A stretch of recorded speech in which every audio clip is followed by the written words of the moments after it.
50. Hey, what's up, man? Man, what's going on, man? Oh, man, everything's good, man. I'm in New York City. I've been moving around. I'm ready to launch my new album in November 13th. My record will be out. The first single is New Day. It's myself, Alicia Keys, and Dr. Dre. But I got a bunch of stuff that I want to, get out. So I'm going to start releasing some new music. People Station, B103 Ryan Cameron Show, 50 Cent on the line. On a scale of 1 to 10, 10 being absolutely guaranteed November 13th we're going to see an album, where do you feel right now? I feel like we're at a 9. I'd say guaranteed 10 if we were closer to date. And I was like right now, the song is at number 23 on the chart. Right. And it's plus 365 spins, so it should be in the top 10 in the next 3 weeks. Yeah. Because not only are you an artist, but also, man, you're a student of the craft. So you're watching these charts and being strategic with this thing. Oh, absolutely. Because a lot of people, they don't place importance on actual numbers with other artists, but because I have a successful sales history, they look at the numbers to see if you're still in the game or not. Right. On my end, They got some artists that they excuse, they'll be like, but he's still hot, though. You know what I'm saying? And so, come on, who's supposed to be replacing you? You know how the record company will always find something to be excited about, something new. And the culture itself is out with the old and with the new. So when a new artist arrives, there's a new energy, something fresh. And because you don't get a second chance for the first impression, I understand that. And they look at it and it's cool. It's something new. Like, you don't know much about it. It's mysterious. How much of that 50, though, because you and a lot of other people who've seen worldwide commercial success and people see how you're living, how much of a challenge is it to go back and talk about what you know and the things you went through when you bought the biggest house in Connecticut history? Like, let me tell you what's interesting.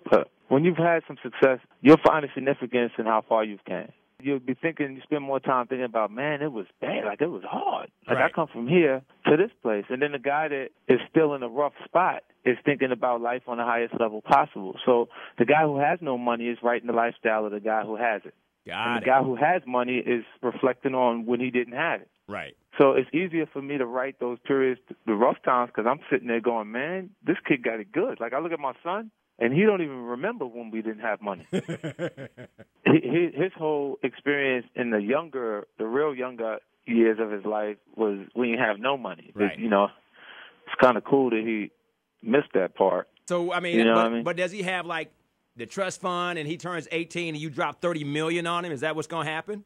Oh, no. You got to make show that in increments because, I've considered every possible thing. Like I said, what if he has a drug habit? Right. What if he has, not to point out that I. Right, but you don't want to fund that kind of lifestyle. Right, and you don't want him to, you don't want to allow something that you've given someone, but, out of your love to actually hurt them. Right. That to makes give them the ability, to finish themselves off fast, so, and even in mine, like if I actually passed, he'd get it in portions. Right. I got it. So you already got all that structure. Right.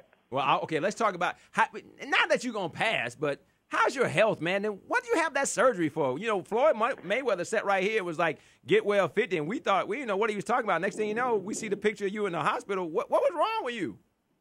Yeah, it's like food poisoning. Like when you eat the wrong thing and it's you ain't crazy. got a private chef, all that damn money? Man, I was overseas. Oh, come on. I call myself eating some Jamaican food. Curtis. Food. Come on, man. Don't eat Jamaican food in France.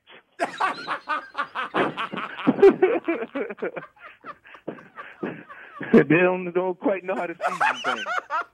You ate some Jamaican food in France? Yeah, I was in, and came back sick as a dog. I don't know, after I threw up a few times and I ended up going to the doctor. The doctor took my vital signs, everything was cool, and I went to the hospital later because it didn't feel like he was telling me the right thing. Right.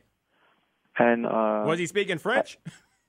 No, this is what they were speaking English. Actually, I was back in my neighborhood before it started getting overbearing. So when did you know that, hey, man, this is more than just I got a problem? When I'm sweating and the AC is on.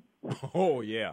Okay. And I'm and every time I try to move because I'm uncomfortable and start cramping on the other side, it felt like you ain't got completely dehydrated or whatever it is. And I'm like, man, just take me to the hospital. So what they have to do? They had me They said that you know how they give you like this clear liquid that they can actually see it when you take a CAT scan? Right.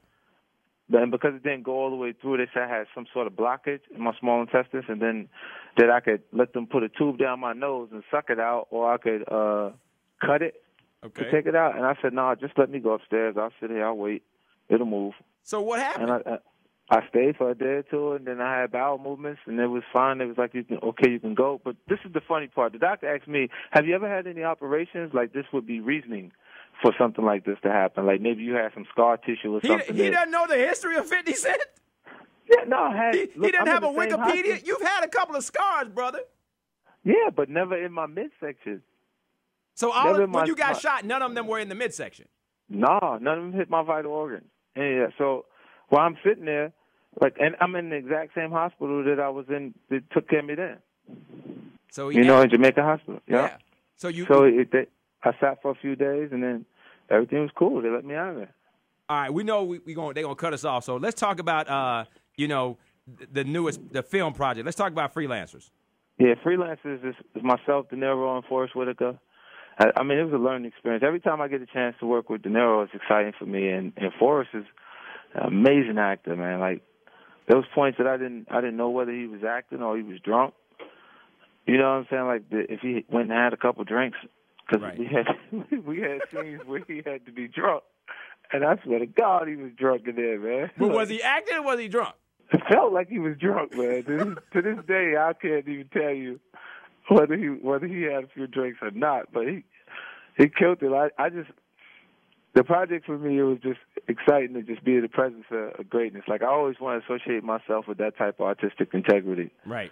That's what the whole Cheetah Vision, deal was for me. Like, I raised $200 million. I broke it into 10 pitches and sold the domestic rights to Lionsgate. We sell a foreign territory separately after, but I did that only so the films would start on the date that they're scheduled to start on for me as a production